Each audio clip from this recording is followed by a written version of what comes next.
Hello, everybody. Welcome. Today I have with me Miss Emily Gold Mears. Welcome to the show, Emily. Thank you, Bobby. I'm pleased to be here. Yeah, same here. I love that we are going to be talking about stuff that I don't want to say isn't mainstream, but maybe not enough people have enough information on. So before we dive in, do you want to give a little introduction about who you are and why you're on the mission you're on? Well, I used to be a lawyer. I'm a lawyer turned health activist. I'm also a research analyst, and I distill scientific and health studies so that others may better advocate for themselves through lifestyle changes in education. My mission is to help people avoid ever becoming a patient. Love that. Was there something that sparked this, like that got you into this, changing professions and spreading the word and writing a book? Many things, yes. I mean, I've always been interested in science and health and wellness, but my father became ill a number of years ago and ultimately died from vascular dementia. And I watched how his care was handled by the conventional healthcare system, and I was kind of dismayed. It wasn't good at all. And so I began frantically researching. My research skills are strong from being a lawyer. And I found some very grim news in terms of neurodegenerative disease, that despite billions of dollars allocated to drug development and so many brilliant scientists devoting their lives trying to find cures, there has been very little meaningful progress, if any, for these neurodegenerative diseases. And yet at the same time, the numbers of people who are expected to get them is just increasing. So I broadened my research because I wanted to find something hopeful. And I broadened it to preventing chronic disease or reducing one's chance of getting one. And what I found was, in fact, quite optimistic and really hopeful that most of these chronic diseases, and that includes cancer and autoimmune disease, heart disease, neurodegenerative disease, most of these diseases have a very small genetic component. Depending upon who you talk to, between 5 and say 18% genetics, which means the rest is environmental and lifestyle. And that's great news, because that means we have some control. We're not just standing there waiting for the train to get us. We're not a prisoner of our genetics, but rather we can change our lifestyle choices and improve them to reduce the risk of getting one of these diseases, or at least postpone the onset. And I learned so many great things. I thought, I need to share this. People need to know, because many of the things I learned are, not all, but many are free or low cost. So there's not a lot of financial incentive for business communities to promote many of the things that I learned. And so many of these free things are actionable, easy to do, and make a difference. You know what I love about where we're going? One of my mentors talks about books, and he talks about books like it might cost $10, $20, $30. And he says, the book doesn't matter. The price of the book doesn't matter. It's not about the actual, like, having the piece of paper. But as I'm sitting here listening to you and your passion and your enthusiasm, what's going through my head is, for $20, $30, you can literally save your life and your family members' lives, is what it really sounds like, and quality of life. So I think this conversation is literally going to be priceless. Yes, it is. I hope that it is. I hope people agree with you. But I mean, I just don't know who doesn't want to feel as well as they possibly can. I had my own health issues. I was tired all the time and I couldn't figure out why, and no doctor could help me. And when I began diving into the research and changing a lot of the things that I did, I feel better than I have in probably 15 years. And I think everyone would want that. I really do. So I just want to share the things that I've learned in the hopes that other people will want to feel better. Awesome. Well, I know we can't dive deep into every aspect of this, but do you want to start with maybe what you think is the most important? I don't know. I don't know how you rank them. How about we start where you want to start with what you want to share? So there are so many things. I mean, I have 19 chapters in my book and I love all of them. They're like my children because each one has value and each one can be dealt with on its own. But I begin the book with oral health because a lot of attention has been given to gut microbiome. There's been tremendous discoveries in probably the last 8 or 10 years, and there's endless information about gut health. And I believe strongly in gut health that if your gut is not optimized, you won't be able to fix the other things either. But your optimal health begins in your mouth. There is a clear two-way relationship between oral wellness and systemic wellness. And untreated harmful organisms growing out of control in one's mouth lead not only to cavities and gum disease, but also to chronic inflammation. And chronic inflammation is the driver of most of these diseases. So I go into depth as to how one can improve their oral health.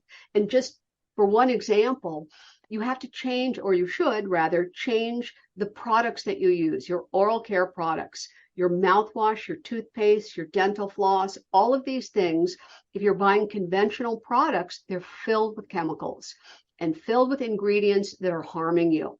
There has been a connection between a particular gum disease called P. gingivalis and dementia and Alzheimer's.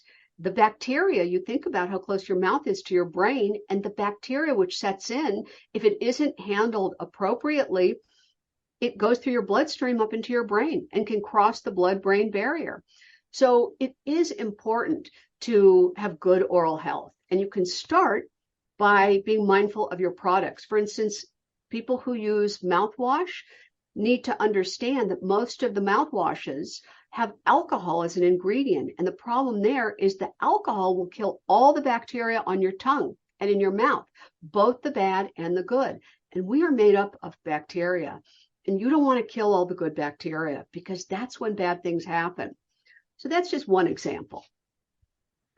I learned about mouthwash having alcohol from rehab because they wouldn't let us have it. But I didn't realize that it was hurting the bacteria. So what about toothpaste and stuff? Are you saying that it's not normal toothpaste that we should be using? I am. Conventional toothpaste, the brands that we've heard the most about, the brands that spend the most money on marketing, are filled with ingredients that we should not be ingesting. Fluoride is one. Fluoride is a neurotoxin. Triclosan is another. People have allergic reactions to triclosan. And then there's all these other ingredients that have long chemical names that are not good. And thankfully, there are so many non-toxic brands which are emerging now and are available for people to switch to, and it's much better to do so. Okay. Can I share a story with you real quick? This little thing that I heard from he was like a physical fitness coach, and he used to go to the homeless shelter and he would do a workout and then he would teach a little lesson. And one night he asked the room, he said, would you rather lose all the teeth in your mouth or lose your memory? And everybody's like, well, of course they wouldn't want to lose their brain, right? And their memory and stuff. He's like, well, you brush your teeth 2 or 3 times a day. Why aren't you taking care of your brain? And you're like making the two of them go together, which is kind of interesting to me because I wouldn't have thought of it that way. So thank you for that. It wouldn't have been top of my radar.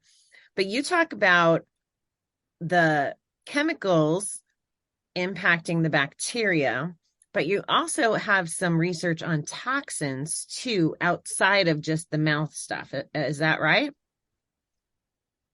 That is right. I have an entire chapter on toxins because I am a big believer, and others are as well, that our toxin exposure is definitely a component of all of these diseases. Currently, the U.S. permits more than 85,000 chemicals in our food, water, and commercial products that we put on our skin, use to clean, store food in, wear, sleep on, grow crops with, and more. We're literally surrounded by toxins that have not been adequately tested for safety, and many that are banned in other countries.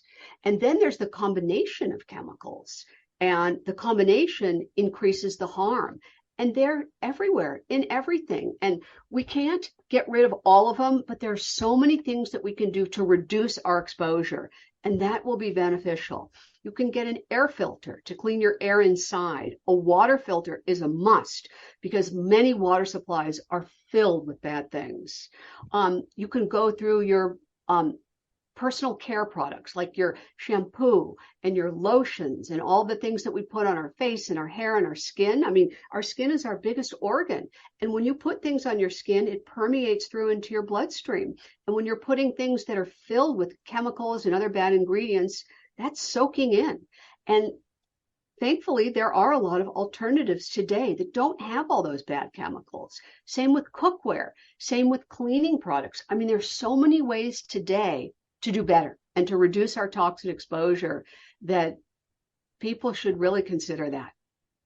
Do you have any examples that come to mind that someone listening might just be like, oh, I have that in my kitchen, or, oh, I have that in my house? Like, is there obvious things that aren't obvious to us that maybe bubbled up in your research? So many. Phthalates are petroleum-based chemicals that make plastic soft and flexible. And they're in everything. They're in personal care products, wood finishes, detergents, solvents, insecticides, building materials, meat and dairy products, and fast food. They're in the packaging of the fast food, and those chemicals soak through into the food. Titanium dioxide is another one. It's been classified as a group 2 carcinogen, and it's used in food, creamer, candy, toothpaste, chewing gum, sunscreen, makeup, soap, lotions, and even some medication and supplements. I mean, these chemicals are ubiquitous, but you can find alternatives. And so the problem is that people don't know. So is this a label reading game, or is this like, I feel overwhelmed, like, as I'm talking to you, and I'm not saying that in a bad way. I'm trying to think of a normal person trying to enhance their life and take care of their health so they have a good body and a good brain. Is there an easy step or steps that they could be thinking about? Or is there an app? Is there certain chemicals, like if you cut out the first 3 and then maybe build on the next 3? Or is my question making sense? I'm looking for a cheat. I'm looking for a cheat of your 19 chapters in 2 sentences. So my 19th chapter is a resource chapter. And the resource chapter is all the goods and services that I vetted throughout the whole book. And it gives you alternatives, better products to buy. And I have no affiliation with any of them. So, I mean, I'm not getting any money from any of them, but these are products that I've investigated carefully and find that they're far less harmful and are good. Now, there are also apps that you can download so that you can look at the chemicals, or you can simply just look for non-toxic brands. Not so much organic when it comes to personal care and home cleaning. Organic is not the right definitive word, but rather non-toxic. And then even then you have to do a little bit of due diligence, or you can just look at my resource guide. Okay. I love it. That makes sense. I recently saw, you said fast food in there when you were talking about this plastic thing, or the thing that's in plastic plates. What did you call it? Phthalates. It's spelled PHTHALATES, phthalates, and they're everywhere. Everywhere. You'd be stunned. Well, I saw a TikTok where they showed a chicken nugget under a microscope, and it showed having plastic in there. And I think that's what they were talking about. And so, like, that's what I mean by like a cheat. If people cut out fast food, they'd probably reduce their harm just in that. In so many ways, not just reducing their toxic exposure, but I mean, in many ways they would. If they could, yes, reduce their fast food consumption or eliminate it, they would be better off, and they would feel better. I mean, at first it would be hard, like so many habit changes are, but ultimately when you start to feel better, it's worth it. You talked about feeling the best you have in 15 years. And that's what gets people excited, right? Like, they want to feel good. They want to look good, all of that. And I have 2 like burning questions about this. One is, what What are some of the things that you apply to yourself to feel good, to get that result? And the other is, what about like the whole world goes round on these beauty industry stuff? Like does your research show that, now looking at me, I mean, I wear very little makeup and all of that. Of course, I have purple hair right now, so I probably have some toxins going on, but this is only a second time in my life, so that's my excuse. But anyway, it it sounds it the world is just made up so much of all this, how you look instead of necessarily how you take care of your insides. Like that's my perception. It is. But, in Europe and other countries, they ban a lot of these things that the US does not ban. I mean, unfortunately, the US is rather financially motivated. And if it makes money, they'll sell it regardless of the health consequences. And that's a shame. That really is a shame. But in terms of what I did, that was the other inspiration for me to write the book. I made so many mistakes that it's shocking how many mistakes I made. And when I remedied those mistakes, I thought, I have to tell people to learn from my mistakes. I try with my kids and I said, don't make the same mistakes. I did everything wrong. I mean, my nutrition was terrible. I had the eating habits of a 13-year-old boy. I mean, horrible. Sugar was my favorite food group. Loved sugar. And I was an athlete, so I was a runner. And so I thought it was okay. I thought I was burning it off, but I didn't understand what I was doing internally. And health is all about the state of your cells. Same with aging. It's all about your cellular health. And I didn't understand that or know that what I was doing. So when I learned that, I changed my nutrition radically. My sleep. I stayed up too late. I couldn't wake up in the morning. My cortisol release was all backwards. My circadian rhythms were backwards. I completely redid that. When I started to learn the implications of all the things I was doing wrong, I probably exercised too much. That's not good either. I mean, I literally did everything wrong. Everything. In terms of supplements, which I'm a big believer in. I have a whole chapter on supplements, but my method for choosing them was harebrained. I would read an article about, this supplement will give you good mitochondria. And I would think, I want good mitochondria. I'm taking that. And I didn't. And then when I continued to do my research, I said, oh, wait a minute, this is not a good approach because these things act synergistically. Everything does in our bodies. Our bodies are so remarkable, but you cannot do one thing or ingest one thing without it having a widespread impact. And if you take two different supplements, they're interacting. Everything is interacting. And when I learned this, I completely redid my approach to supplements. So I've redone everything basically, which I know seems overwhelming, but in my book, I have action steps where people can start out slowly, or they can just do one thing, one thing. And if they feel like it's impacting them in a positive way, maybe they'll be inspired to try other things. Light bulbs. We read how LED light bulbs are better for the environment. They're more sustainable. They have less of a carbon emission. And that very well may be true, but they're very bad for our biology. And I went with, I want to help the environment. And so I had all LED bulbs until I did further research and I learned, they're terrible for our biology. The blue light spectrum at night, it goes into our eye and it hits our pineal gland and it shuts off our production of human growth hormone and melatonin and does a lot of other things. It's quite harmful to our eyes at night.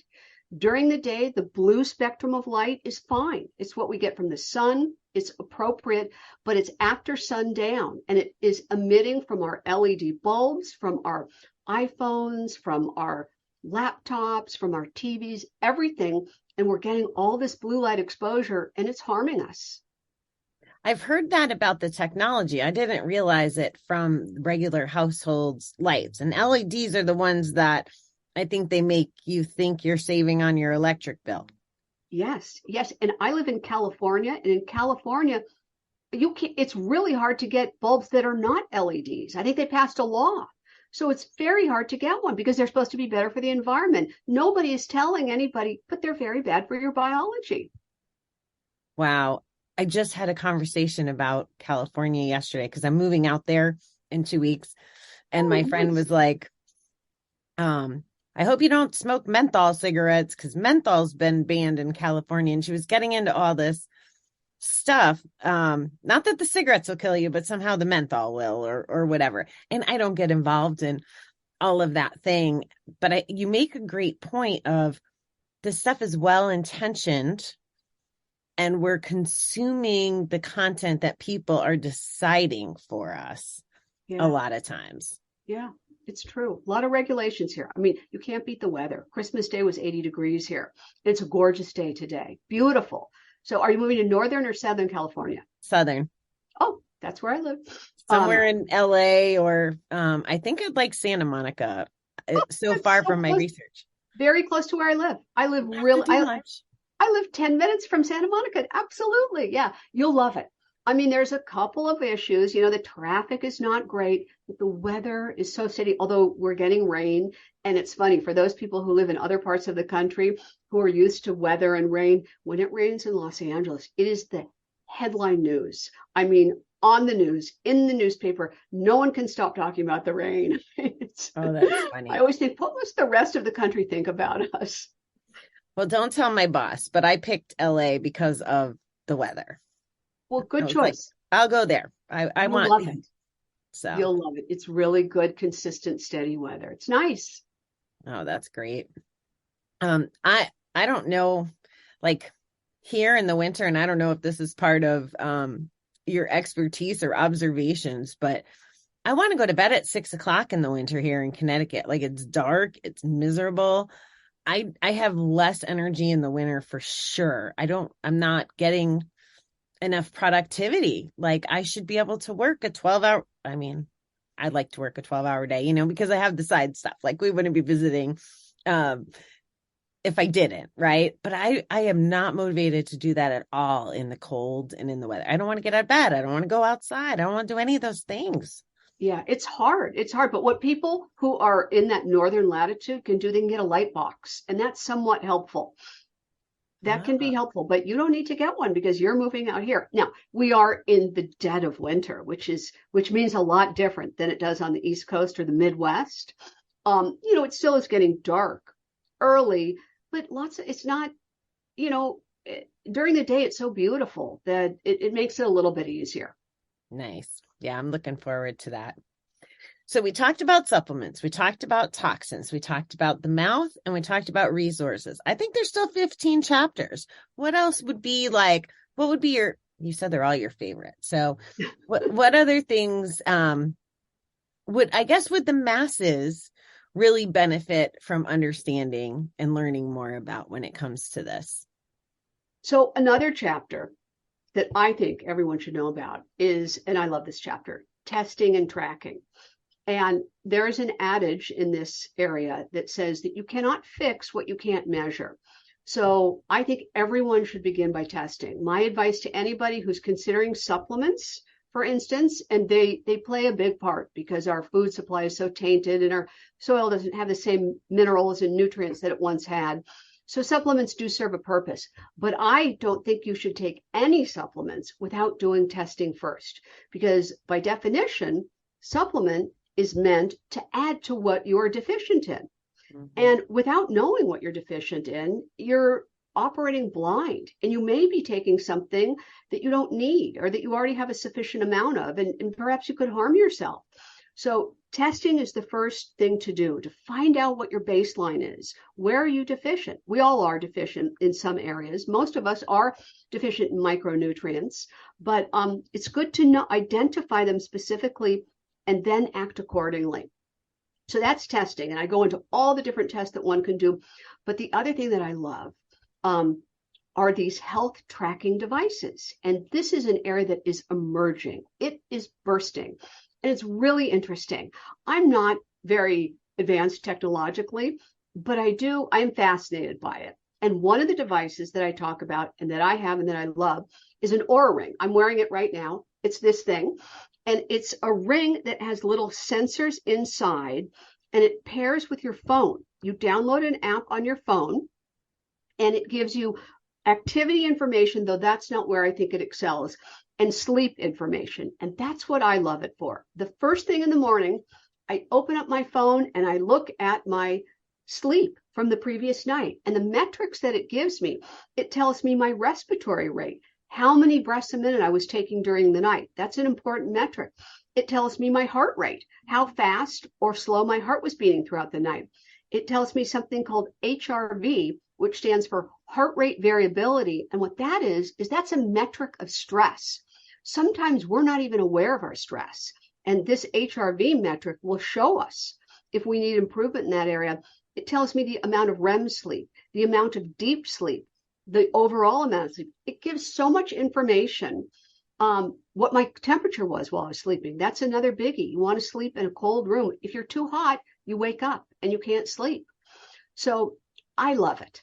I mean, and I think that it's something that it inspires me. I think, oh, and then I like to tweak things. I find if I eat too late at night or if I eat certain things that are too heavy, it affects all my metrics. My heart rate is up because of what I ate for dinner. So I like to tweak those kind of things, but it just gives really interesting information. And the other device that's my favorite, and I really believe strongly that sometime in the future, I don't know when, but sometime, it will be standard of care. And that's a continuous glucose monitor, or what they call a CGM for short. And this is an item that's designed for diabetics, but it has great utility for people who don't have diabetes. I don't have diabetes, and I love to use them from time to time. You get your doctor to write your prescription, and I went on YouTube to figure out how to put it on. You just put the thing on your arm or your belly, and it has a teeny little needle, but you can't feel it. And it comes with a device that you sort of shoot it into your arm, and you pair that with your phone. And the amount of information that is valuable, I think everyone should have one. And one day they will, when people realize how important, because what it does is it tests your blood sugar, your glucose, and that is a problem with every disease. These constant glucose spikes that occur when we eat foods that are not good for us, or even when we're in stressful situations, these spikes of glucose are driving disease. And this is just coming to light now. And we're all very different genetically and biochemically. So one person could eat a banana, which is a wholesome food, or a carrot, a whole food, and they could spike glucose, and another person couldn't, based upon different biochemistry and genetics. So this is good to know, because you think, oh, I better not be eating that. Or there are things that you can do. If I want to eat the banana, but it spikes my glucose, I'll put some almond butter on it, and the fat will slow the absorption of the glucose into my bloodstream and will slow the spike. So yeah, I just think it's so valuable that I literally hope I live to the day where it's standard of care and everybody has one. Yeah, I think we can all need one. I'd have to give up my desserts first. I'm bad. Like, that's one of my weaknesses, is sweets. So I don't think I want to know yet until I'm behaving. Well, you have to get in the right framework. But me too. Sugar was my favorite food group. I loved it. Yeah. I liked it better than any of the other foods. So. Wow. We kind of skipped over testing a little. You said like you give a lot of ideas in the book. Are you talking about formalized testing with your doctors, or are you talking about like swabs? There's this whole new medicine supplement emerging thing with the IVs. Do you know anything about that, when people are putting the IVs in? Can you speak to that at all? I don't speak to it. I'm not a huge fan. What that does is that I think that loads you up with something. I wouldn't do it without testing. You can get glutathione IVs and all these different cocktail IVs. First, you want to find out what your baseline is, because you may not need that. Or you certainly may not need that much. So that's why I start with the testing. And you can get them from your doctors. A lot of doctors are not that familiar with them. And there are now all these online sites where you can go on and you can order the tests. And often with the purchase of the test comes not a diagnosis, but an explanation of the results is included, so that someone can go over them with you and tell you this is out of range, or you need to improve this. So, nice. But yeah, I stay away from the IV places. Okay. I was just curious, because I feel like I'm hearing, I hear everything you're saying and I'm intrigued by it. What's interesting is the opposite of what you're saying is what commercials tell us, is what the labels tell us, is what society tells us. So I'm just kind of like, all right, some of the other things that are going on out there that it feels like society's telling us these other things. And you make a great point with the supplements about the overkill that it can be. And how could you, if we are all different, how can we all, if you take 5,000, whatever it is of vitamin D, maybe I don't need that much, or maybe I need more because I'm in Connecticut and you're in California. Like, it's a great point. It's definitely a great point. So have you found in your research anything about specific foods or products that help with brain health? Like versus, so we're talking about like what deteriorates it, but like what can help in by adding into your lifestyle, not just switching, but is there foods or things that would help your brain health? Definitely. Definitely there are. And unfortunately, one of the things is to reduce or eliminate sugar. Sugar is toxic. And I say this, with great pain because I love sugar, but it is toxic. There is no benefit for sugar. And it causes a lot of problems. Now, in the helpful category are healthy fats, avocado, nuts, certain oils. Not a lot of attention is paid to all the bad oils. Canola oil and seed oil are very bad. They're processed and industrialized in a way that they're really bad for us. And they increase our omega-6 fatty acids so that they're way out of line with our omega-3 fatty acids. And you want to have a certain ratio of those. And so olive oil, coconut oil, avocado oil are the healthiest oils to cook with and to eat with. But whole foods, there's a lot of controversy in terms of meat and animal products. My belief is that as long as your animal products are well sourced, they're not factory farmed, they're not all those poor cows that are squished in together and fed antibiotics and hormones and fed very bad food, because you eat what the animal you eat ate. So you have to be conscious of that. But I think there's a place. People are very anti-animal products. I personally don't like red meat, but I think as long as you're getting good, well-sourced red meat, it provides certain amino acids that you can't get anywhere else. So, and once again, that's a personal thing too. That also depends upon your genetics and biochemistry. There are some people who need to have that meat. They really do. And so they should eat it. Do you think that this lifestyle costs more than the way people are, the baseline of how most people are living, the people who don't have the research you do? Do you think it's more expensive? I think initially it is. I mean, it's cheap to eat fast food. It's cheap to not worry about your health or not consider your health. But here's the thing. It's very expensive to get sick. And that is a pathway to sickness. And I kind of think of it as you pay now or you pay later. And if you pay later, you pay much, much more.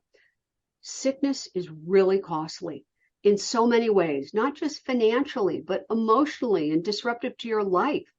So you may have to pay a little bit more now up front to eat healthy food and to change your habits, but ultimately you'll get a good return on that investment. Yeah, I agree with that thinking. I've done keto a few times, like on and off. And I found that even though I had to buy like grass-fed beef, for example, or I was eating the nuts and stuff, I was full on less food. Or if you're fasting, do you have an opinion on fasting? I do. I do have an opinion on fasting, and that is fasting has been around forever. And it can have certain benefits. One specific is called autophagy. Fasting triggers autophagy. And what that is the clearing of our senescent cells. Our cells have a certain life as to how many times they divide. They're constantly dividing. And when they hit their limit, sometimes they can become zombie-like. And what that does is that starts the inflammatory process. So you want to get rid of those zombie-like cells or those senescent cells. And fasting triggers autophagy, which is the process that gets rid of it. But having said that, women need to be mindful because strenuous fasting can upset their hormonal balance. Too much fasting for the wrong person may not be appropriate. Once again, it comes down to the main theme of my book is we are all different, and what works for your friend may not work for you and may be downright harmful. So you could have a friend that fasts, once a month or a couple of days a week and has great success, but that doesn't mean it's appropriate for everybody. Yeah, that makes sense. Well, Miss Emily, is there anything that I have not thought to ask you, or that is another like burning favorite that you want to share? Well, just one of the things that I believe and I want to persuade people is that they can and they must become their own healthcare advocate. Gone is the day where we can outsource all of our health to the doctor. The doctors don't have time. They're squeezed by the insurance companies. They have very little time they can spend with each patient. Their heads are buried in their electronic health records. And the reality is nobody knows your body better than you know your body. You know how you respond to everything. And I want to encourage people to take control and at the very least collaborate with your doctor or your healthcare practitioner.